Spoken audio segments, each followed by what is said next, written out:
واللاتی تخافون نشوزہن فعظوہن واہجروہن فی المضاجع، کہ پہلا اسٹیپ یہ ہے کہ اس کو سمجھایا جائے واضح و نصیحت سے، نہ مانے تو اس کا بستر الگ کر دیا جائے، اور بستر الگ کرنے میں یہ ہے کہ اس سے مجامعات نہ کی جائے۔ اس سے بیوی پر اثر پڑے گا، بیوی شوہر کی ناراضگی کو سیریس لے گی، وہ یہ سمجھے گی کہ پہلے تو سمجھایا تھا شوہر نے، پھر بھی میں نہیں مانی، نافرمانی کرتی رہی، لیکن اب اس کا اثر یہ ہو رہا ہے کہ شوہر بستر الگ کر دیا ہے، تو ہو سکتا ہے کہ اس کے دل میں وہ بات آ جائے کہ نہیں، ہم سمجھیں گے انشاءاللہ اور اپنی زندگی کو سدھاریں گے۔ اس کے بعد بھی اگر اثر نہیں پڑتا ہے تو اللہ تبارک و تعالیٰ فرماتے ہیں وَاضْرِبُوهُنَّ، کہ اس کو ہلکی مار مارو۔ اب یہاں پر ایک بات آپ اچھی طریقے سے سمجھیں گے کہ ہلکی مار مارنے کا مطلب کیا ہے۔ ایسی مار ماری جائے کہ نہ زخم آئے، نہ کوئی فریکچر ہو، اور نہ کسی طرح کا باڈی میں اثر ہو، ایسی مار ماری جائے۔ کیونکہ مارنے سے ایک سوال ہمارے ذہن میں بار بار آتا ہوگا کہ یہ تو ظلم ہے عورت کے ساتھ، کہ شوہر کو یہ حکم دیا گیا کہ بھائی بیوی کو مارو، تو عورتوں کو بھی یہ سوال ہوگا اور شوہروں کو بھی یہ سوال ہوگا کہ آخر شریعت ایسا حکم کیوں دے رہی ہے۔ تو اس کا جواب تو یہ ہے، جو اصل جواب ہے وہ میں بعد میں دوں گا۔ پہلا جواب تو یہ ہے کہ ہلکی مار مارنا ہے، چہرے پر نہیں مارنا ہے۔ جیسے کہ ابھی ایک حدیث آئی، جس حدیث میں اللہ کے نبی صلی اللہ علیہ وسلم نے یہ فرمایا کہ جب صحابی نے یہ پوچھا کہ کیا حق ہے، تو کہا کہ جو کھاتے ہو کھلاؤ، جو پہنتے ہو پہناؤ، چہرے پر نہ مارو۔ چہرے پہ نہیں مارنا ہے، ہلکا مار مارنا ہے، ایسی مار نہیں مارنا ہے جس سے زخم ہو جائے، ایسی مار نہیں مارنا ہے جس سے فریکچر ہو جائے، یا ایسی مار نہیں مارنا ہے جس سے جسم پر کوئی اثر پڑے۔ اب اس کی اصل وجہ سنیے کہ شریعت ایسا کیوں کہتی ہے۔ ایک صحابی تھے، ان کی شادی ہوئی ایک صحابیہ سے جن کا نام تھا حبیبہ۔ تو دونوں میں بحث ہوئی اور دونوں کے اندر تو میں ہوئی اور جھگڑا شروع ہو گیا، اور جھگڑا اتنا شروع ہو گیا کہ اس صحابی نے اپنے بیوی کو تماچا مار دیا۔ جب انہوں نے تماچا مارا تو وہ اپنے والد کے پاس گئی اور شوہر کی شکایت لے کر کہ شوہر نے تماچا مارا ہے۔ تو وہ والد اور ان کی بیوی دونوں حضور صلی اللہ علیہ وسلم کی خدمت میں جا کر عرض کیے کہ دیکھیے میرے شوہر نے تماچا مار دیا۔ تو اللہ کے نبی صلی اللہ علیہ وسلم نے یہ فرمایا کہ پھر بیوی کو یہ حق ہے کہ جتنی زور کا تماچا اس کے شوہر نے بیوی کو مارا ہے، اتنی ہی زور کا تماچا جو ہے بیوی اپنے شوہر کو مارے۔ یہ حکم اللہ کے نبی صلی اللہ علیہ وسلم نے سنا دیا۔ اب جیسے یہ حکم سنایا وہ گھر کو ہی جا رہے تھے، یہ آیت نازل ہوئی، یہ والی آیت نازل ہوئی کہ واللاتی تخافون نشوزہن فعظوہن واہجروہن فی المضاجع واضربوہن، کہ ہلکی مار شوہر مار سکتا ہے، ورنہ اس دن یہ ہوتا کہ پھر بیوی بھی اسی زور سے اپنے شوہر کو تماچا مارتی۔ یہی وجہ ہے کہ حضرت عمر رضی اللہ تعالیٰ عنہ نے ایک مرتبہ اللہ کے نبی صلی اللہ علیہ وسلم کی خدمت میں آ کر یہ عرض کیا کہ اللہ کے نبی، آپ نے جو یہ نہ مارنے کا حکم دیا ہے کہ بیوی کو نہ مارا کرو، اس سے ساری بیویاں دلیر ہو گئی ہے، ساری بیویاں دلیر ہو گئی ہے، مانتی ہی نہیں ہے کسی بات کو اور بہت پریشان کرتی ہیں۔ تو پھر اللہ کے نبی صلی اللہ علیہ وسلم نے مارنے کی ہلکی اجازت دی کہ ایسی مار مارو کہ جس سے کوئی داغ نہ آئے، جس سے کوئی فریکچر نہ ہو، جس سے جسم پر کوئی اثر نہ پڑے۔ اب جب اجازت دی تو پھر مردوں نے اتنا مارنا شروع کیا، مار دھار ایک دم شروع کر دیا۔ تو پھر عورتوں نے پھر سے آ کر اللہ کے نبی صلی اللہ علیہ وسلم کی خدمت میں آ کر یہ شکایت کی۔ یہ ساری باتیں، یہ سارے واقعات جو میں کہہ رہا ہوں، یہ میں اپنی طرف سے نہیں کہہ رہا، تفسیر ابن کثیر میں یہ سارا موجود ہے، آپ جا کر دیکھ سکتے ہیں اس آیت کے تحت۔ تو پھر اللہ کے نبی صلی اللہ علیہ وسلم کی خدمت میں یہ سارے شکایت لے کر گئیں عورتیں کہ مرد بہت مار رہے ہیں، شوہر بہت مارنا شروع کر دیے ہیں۔ تو آپ صلی اللہ علیہ وسلم نے پھر ایک تعلیم دی اور کہا کہ بغیر کسی مجبوری کے، بغیر کسی عذر کے اگر کوئی شخص، کوئی شوہر اپنی بیوی کو مارتا ہے، وہ ہلکی ہی مار کیوں نہ مارے، وہ بھلا آدمی نہیں ہے، بھلا آدمی اس کو شمار نہیں کر سکتے۔ اگر بہت مجبوری ہے، پہلے سمجھایا، بستر الگ کیا، اس کے بعد بھی نہیں سمجھ رہی ہے تو ہلکی مار مار دے، لیکن بات بات پر اگر ہاتھ اٹھاتا ہے، بات بات پر مارتا ہے تو یہ شریعت کی تعلیم نہیں ہے، یہ اسلام کی تعلیم نہیں ہے۔ پہلا اسٹیپ تو یہی ہے کہ فَعِظُوهُنَّ، سمجھاؤ۔ دوسرا اسٹیپ ہے وَاهْجُرُوهُنَّ فِي الْمَضَاجِعِ، کہ اس کا بستر الگ کر دو۔ اگر اس کے بعد بھی نہیں سمجھتی ہے تو وَاضْرِبُوهُنَّ، تو اس کو ہلکی مار مارو۔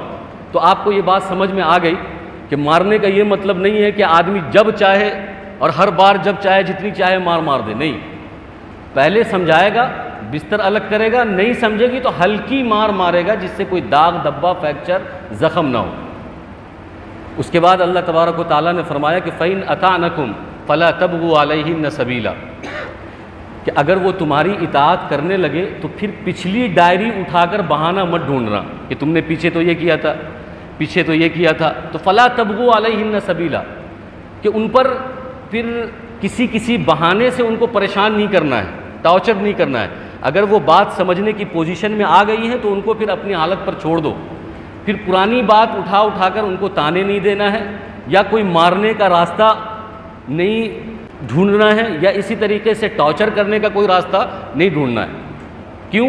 ان اللہ کان علیٰ کبیرہ، کہ اللہ بلند اور بالا ہے، اللہ ساری چیزوں کو جانتا ہے، ساری حقیقت کو جانتا ہے کہ شوہر اپنے بیوی کے ساتھ کیسا سلوک کر رہے ہیں، بیوی اپنے شوہر کے ساتھ کیسا سلوک کر رہی ہے۔ یہ 3 اسٹیپ تو ہوا۔ اس کے بعد فرمایا کہ اگر ان تینوں پر بھی بیوی قابو میں نہیں آتی ہے، جھگڑا ایسے ہی چلتا رہتا ہے، ٹینشن ایسے ہی بڑھتا رہتا ہے، ہانڈیاں ایسے ہی بجتی رہتی ہے، تو پھر اللہ نے آگے احکام بتائے کہ وَإِنْ خِفْتُمْ شِقَاقَ بَيْنِهِمَا فَابْعَثُوا حَكَمًا مِّنْ أَهْلِهِ وَحَكَمًا مِّنْ أَهْلِهَا، کہ تم نے سمجھایا، تم نے بستر الگ کیا، تم نے ہلکی مار ماری، لیکن بیوی ہے کہ سدھرنے کا نام نہیں لے رہی ہے، تو اب ایسی صورت میں دونوں خاندان کی طرف سے ایک حکم بناؤ۔ تو حکم کا لفظ استعمال کر کے اللہ تبارک و تعالیٰ نے یہ بات کہی کہ جو حکم بنے گا وہ منصف مزاج ہوگا، انصاف کرنے والا ہوگا، کسی کی طرفداری کرنے والا نہیں ہوگا، اور حکم جو ہوگا، حاکم جو ہوگا، وہ پڑھا لکھا ہوگا، ذی استعداد ہوگا، ذی علم ہوگا، کیونکہ بغیر پڑھا لکھا اور بغیر انصاف کے کوئی حاکم نہیں بن سکتا۔ جاہل بھی اگر حکومت کرنے لگے تو حکومت میں فساد آئے گا، اور جو ظلم کرنے والا ہے، جو انصاف نہیں کرتا، وہ حکومت کرنے لگے تو بھی حکومت میں فساد آئے گا۔ تو اللہ نے حکم کا لفظ استعمال کر کے 2 چیزیں بتائی ہے کہ ایسا حاکم ہو دونوں خاندان کی طرف سے، ایک ایسے حکم کو تیار کیا جائے جو ذی استعداد، ذی علم بھی ہو، اور دوسرا یہ کہ اس کے اندر انصاف پسندی ہو، منصف ہو۔ ایسا نہ ہو کہ لڑکی کی طرف سے اگر کسی کو حکم بنایا جا رہا ہے تو وہ اپنی لڑکی کی پارٹ لڑ رہا ہے، ایسا بھی نہ ہو کہ لڑکے کی طرف سے اگر حکم بنایا جا رہا ہے تو بغیر سوچے سمجھے وہ لڑکے کی پارٹ لڑ رہا ہے، تو پھر تو مسئلہ کبھی حل ہی نہیں ہوگا۔ تو اللہ تبارک و تعالیٰ نے فرمایا کہ وَإِنْ خِفْتُمْ شِقَاقَ بَيْنِهِمَا فَابْعَثُوا حَكَمًا مِّنْ أَهْلِهِ وَحَكَمًا مِّنْ أَهْلِهَا، کہ جب مسئلہ نہیں سدھر رہا ہے تو دونوں خاندان، لڑکی والے کی طرف سے بھی ایک حکم ہو اور لڑکے والے کی طرف سے بھی ایک حکم ہو۔ اب ان کا کام کیا ہے؟ یہ پوری تفتیش کریں گے، یہ پوری معلومات کریں گے، لڑکے کے پکش کو بھی سنیں گے، آخر یہ سنیں گے کہ بھائی رشتہ جم کیوں نہیں رہا، آخر دونوں میں محبت پیدا کیوں نہیں ہو رہی، بار بار جھگڑا کیوں ہو رہا ہے، بار بار نوک جھوک کیوں ہو رہا ہے، گالی گلوچ کیوں ہو رہا ہے، گھر کے اندر ہانڈیاں کیوں بج رہی ہے، گھر کے جھگڑے روڈ پر کیوں آ رہے ہیں۔ تو یہ دونوں حکم جو ہے بڑی انصاف پسندی کے ساتھ اور علم کے ساتھ دونوں گھر کے معاملات کو سنے گا، ایک طرفہ نہیں، 2 طرفہ سنے گا، اور اس انداز میں سنے گا کہ لڑکی والا اگر حکم ہے تو وہ یہ نہیں دیکھا کہ یہ ہمارے گھر کی لڑکی ہے، لڑکا والا اگر حکم ہے تو وہ یہ نہیں دیکھا کہ یہ ہمارے گھر کا لڑکا ہے، بلکہ پوری بات دونوں سے سن لے گا۔ اب ان دونوں کو اختیار دیا جائے گا، لڑکا والے بھی اختیار دیں گے، لڑکی والے بھی اختیار دیں گے کہ آپ جو فیصلہ کر دیں گے اس فیصلے پر ہم راضی ہیں۔ اب لڑکے والے اور لڑکی والے دونوں مل کر یہ کہہ دیں اس حکم سے کہ آپ معاملات دیکھ لیجئے، کیا سچویشن ہے یہ دیکھ لیجئے، آگے پیچھے کی پوری بات معلوم کر لیجئے، جھگڑا کیوں ہوتا ہے یہ معلوم کر لیجئے۔ آپ کو اگر ایسا لگتا ہے کہ رشتہ کو کنٹینیو کرنا ہے تو ٹھیک ہے، آپ ایک فیصلہ سنا دیجئے کہ نہیں بھائی تم لوگ کو رشتہ کنٹینیو کرنا چاہیے، اور اگر آپ کو سارے معاملات سمجھنے کے بعد، سننے کے بعد ایسا لگتا ہے کہ اب رشتہ کو کنٹینیو نہیں کرنا ہے، بلکہ یہیں پر ختم کر دو، یا تو طلاق سے ختم کر دو یا خلا سے ختم کر دو۔ تو یہ حکم مستحکم جو ہوں گے دونوں خاندان والے، وہ آپس میں فیصلہ کر کے لڑکی والے کو بتائیں گے، لڑکا والے کو بتائیں گے، اور لڑکا اور لڑکی دونوں، شوہر اور بیوی دونوں کو حکم کی بات ماننی ہوگی۔ یہاں پر نہ کسی کورٹ میں جانا ہے، نہ کچہری میں جانا ہے، نہ پنچایت میں جانا ہے، کچھ نہیں، یہ اسلامی طریقہ ہے۔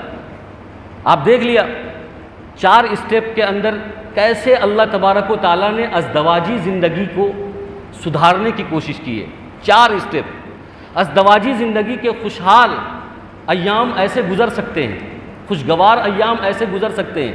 پہلے سمجھائے، بستر الگ کرے، ہلکی مار مارے، یہ تینوں کام نہیں آ رہا، حکم مستحکم بنائے، وہ معاملے کو دیکھے گا اور وہ دونوں دو طرفہ وکیل ہوگا کہ دونوں طرف کی وکالت کر کے وہ دیکھے گا کہ بھائی اب رشتہ کنٹینیو کرنا ہے کہ نہیں کرنا ہے۔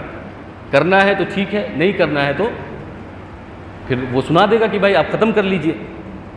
یہ طریقہ ہے ہمارے سماج میں، اسلام میں، میاں بیوی کی زندگی کو برقرار اور بحال رکھنے کا۔ اب ہم دیکھیں، ہر شوہر اپنے گریبان میں جھانکے، ہر خاوند اپنے گریبان میں جھانکے، کیا ہم اس طریقے پر ہیں؟ کیا ہم بیوی کو اتنا اسپیس دے رہے ہیں؟ کیا ہم بیوی کے ساتھ ایسا سلوک کر رہے ہیں؟ سمجھانے کی کبھی کوشش کرتے ہیں؟ کبھی بستر الگ کرنے کی کوشش کرتے ہیں؟ کبھی ہلکی پھلکی مار مار کر چھوڑ دیتے ہیں؟ یا کبھی حکم مستحکم بھی بناتے ہیں؟ بالکل نہیں۔ کھانے میں نمک زیادہ ہے، طلاق۔ میکے میں بیوی گئی، طلاق۔ میکے کے لوگوں سے بات کی، طلاق۔ میں نے بستر کہا تھا سیدھا رکھنے کو، سیدھا نہیں رکھا، طلاق۔ میں نے کھانا ٹائم پہ کہا تھا بنانے کو، نہیں بنایا، طلاق۔ تو ہمارے سماج کے جو لڑکے ہیں، جو جاہل ہیں، گنوار ہیں، جو اسلام جانتے نہیں ہیں یا جان کر بھی انجان بنے ہوئے ہیں، آج جو دنیا کے اندر طلاق اتنی زیادہ، نکاح سے زیادہ طلاق ہو رہا ہے۔ نکاح 6 مہینے تک ٹکتا نہیں ہے، خلا 6 مہینے تک ٹکتا نہیں ہے۔ گھر گھر کی کہانی ہے، گھر گھر میں طلاق، گھر گھر میں نکاح، گھر گھر میں طلاق اور خلا ہو رہا ہے۔ یہ جو رواج پڑ رہا ہے ہمارے سماج کے اندر، یہی وجہ ہے کہ ہماری نااہلی کی وجہ سے، ہمارے نہ سمجھنے کی وجہ سے، ہماری حماقت کی وجہ سے، بے وقوفی کی وجہ سے، اسلامی تعلیمات پر عمل نہ کرنے کی وجہ سے سنسد نے طلاق ثلاثہ کا بل پاس کیا۔ اگر ہم چاہتے کہ نہیں، ہم اپنی فیملی، عائلی، خاندانی اور میاں بیوی کی زندگی کو اسلامی طرز پر، اسلامی نہج پر، اسلامی اسلوب پر لائیں گے، اور اس اعتبار سے، اس پروسیس کے ساتھ ہم طلاق پر جائیں گے۔ طلاق تو یہ رشتے کو چھوڑنے کا آخری حربہ ہے، یہ پہلی گولی نہیں ہے کہ آپ کو غصہ آیا اور طلاق دے دیا۔ اور طلاق دینے کے بعد بہت سارے لوگ یہ کہتے ہیں کہ میں نے غصے میں طلاق دی ہے، پچھتاتے ہیں۔ بہت سارے لوگ آپ کو ایسے مل جائیں گے، کہیں گے کہ میں نے غصے میں طلاق دی ہے، مولوی صاحب کیا طلاق پڑ جائے گی؟ میں نے فون پر طلاق دی تھی، کیا طلاق پڑ جائے گی؟ میں نے لکھ کر طلاق دی تھی، کیا طلاق پڑ جائے گی؟ یعنی شوہر کا یہ سوال کرنا یہ بتا رہا ہے کہ وہ اس بیوی کے ساتھ پھر سے رہنا چاہتا ہے۔ تو آپ کو میں بتا دوں کہ غصے میں طلاق آدمی دیتا ہے، ہنسی مذاق میں نہیں دیتا، پیار میں نہیں دیتا، محبت میں نہیں دیتا۔ جب ساری سچویشن اچھی ہوتی ہے تو کوئی شوہر پاگل نہیں ہوگا کہ وہ اپنی بیوی کو طلاق دے دے گا۔ جب سچویشن خراب ہوتی ہے، جھگڑا کا ماحول ہوتا ہے، جب نفرت ہوتی ہے، جب دشمنی ہوتی ہے، جب بحث و مباحثہ ہوتا ہے، تو وہیں پر غصہ آتا ہے اور وہیں پر کنٹرول کرنا چاہیے۔ تو یہ جو مسلمان مرد ہے یہ سمجھتا ہے کہ میرا سب سے پہلا رائٹ یہ ہے کہ میں طلاق دے دوں، میرا رائٹ ہے یہ۔ ایسا نہیں ہے، آپ اس اسٹیپ پر آئیے، اپنے رشتے کو بنائیے۔ میں آپ کو بتاؤں کہ یہ طلاق کسی بھی رشتے کا حل نہیں ہے۔ طلاق شریعت میں جان چھڑانے کے لیے ہے کہ ایک آدمی نے کسی سے شادی کی، اب اس کی شادی کسی طریقے سے سکسیس ہو ہی نہیں رہی ہے، وہ سارے حربے اپنا لیا، دعا درود کروا لیا، وظیفہ کروا لیا، پیسہ دے دیا، سمجھا دیا، بستر الگ کر دیا، حکم مستحکم بنا دیا، سارے حربے جو دینی دنیاوی ہو سکتے تھے سب کچھ کر لیا، لیکن رشتہ جہاں سے شروع ہوا تھا وہیں پر ہے، کوئی اس میں ترقی نہیں ہو رہی ہے، تب شریعت کہتی ہے کہ بھائی پوری زندگی جھیلنے سے اچھا ہے کہ اس کو ایک طلاق سے ختم کر دو، کائے کو پوری زندگی جھیلنے کا؟ تو یہ تو آخری درجہ ہے، یہ کوئی اچھی چیز نہیں ہے۔ حدیث کے اندر آتا ہے ان ابغض الحلال، کہ اگر روئے زمین پر سب سے مبغوض حلال چیز اگر کوئی ہے، ان ابغض الحلال، یعنی حلال چیزوں میں اگر سب سے کوئی ناپسندیدہ چیز اللہ کے نزدیک ہے تو وہ طلاق ہے۔ یہ ضرورت پڑنے پر دی جا سکتی ہے کہ ایک دم حالات سدھرنے کا نام نہیں ہے، پھوٹا وہیں پہ گڑے گا جہاں پہلے دن گڑا تھا، اگر بات ایسی ہے کبھی سدھرنے کا نام نہیں، تو کہتا ہے کہ ٹھیک، شریعت کہتی ہے کہ ایک طلاق دے دو۔ لیکن یہ مطلب نہیں ہے کہ بھائی آپ کے گھر میں نوک جھوک ہوا، کس گھر میں میاں بیوی کے درمیان نوک جھوک نہیں ہوتا، کس گھر میں جھگڑا نہیں ہوتا، کس گھر میں بحث و مباحثہ نہیں ہوتا، کسی گھر میں کبھی شوہر غصہ کرتا ہے کبھی بیوی غصہ کرتی، کہاں نہیں ہوتا؟ ہر جگہ ہوتا ہے۔ آپ کو تو میں نے ابھی صحابی کا واقعات بھی بیان کیا، صحابی کا واقعہ بیان کیا، اور میں ایک اور واقعہ بیان کرتا ہوں کہ حضرت عثمان غنی کے دور میں میاں بیوی کے درمیان انبن ہوئی، جھگڑا ہوا، غصہ غصی ہوئی، تو بات اتنی پہنچ گئی کہ حضرت عثمان غنی نے حضرت عبداللہ ابن عباس رضی اللہ تعالیٰ عنہ کو اور حضرت امیر معاویہ کو حکم مستحکم بنایا، یہ اسی قاعدے کے اعتبار سے جو ابھی میں نے آپ کو سمجھایا ہے، وَإِنْ خِفْتُمْ شِقَاقَ بَيْنِهِمَا فَبَعَثُوا حَكَمًا مِّنْ أَهْلِهِ وَحَكَمًا مِّنْ أَهْلِهِ۔ تو یہ ہر دور میں ہوتا ہے، لیکن اس کا یہ مطلب بالکل نہیں ہے کہ آپ کو جو شریعت نے حق دیا ہے مرد کو کہ بھائی مرد طلاق دے سکتا ہے، عورت طلاق نہیں دے سکتی، تو خود مرد کو یہ سمجھنا چاہیے کہ شریعت نے ایسا حکم دیا کیوں؟ شریعت نے ایسا حکم اس لیے دیا کہ شریعت مرد کے عقل کو مضبوط مانتی ہے، کہ مرد کے اندر اسٹیمنا ہوتا ہے، برداشت کرنے کی طاقت ہوتی ہے، اس کے عقل میں گہرائی ہوتی ہے، وہ سچویشن کو ہینڈل کر سکتا ہے، وہ جلدی جذباتی نہیں ہوگا، وہ جلدی جو ہے بریک اس کا فیل نہیں ہوگا، وہ ساری سچویشن کو سمجھے گا، اس کے اندر گہرائی ہوتی ہے، بہت برداشت کرے گا۔ اس لیے شریعت نے طلاق کا حق مرد کو دیا ہے۔ یہ سمجھتا ہے کہ یہ میرا وارثوں والا حق ہے، جیسے وراثت میں زمین ملتی ہے تو حق میرا یہ ہے کہ میں بھی اب اپنی بیویوں کو طلاق دوں گا، موروثی حق ہے میرا۔ ایسا نہیں ہے، شریعت تو آپ کے عقل کو مضبوط سمجھتی ہے، مستحکم سمجھتی ہے کہ آپ کے اندر جذباتیت کم ہوتی ہے، اس وجہ سے شریعت نے کہا کہ طلاق آپ دیں گے۔ اگر یہ حق عورتوں کو دے دیا جاتا تو ہر 2 دن کے بعد طلاق پڑتی، ہر گھر میں طلاق پڑتی، ہر دن جھگڑا ہوتا، بیوی طلاق دیتی۔ لیکن مرد برداشت کر سکتا ہے، اس کے عقل میں گہرائی ہوتی ہے، وہ جذباتی نہیں ہوتا، وہ اتنا جلدی ابھرتا نہیں ہے یا پھٹتا نہیں ہے۔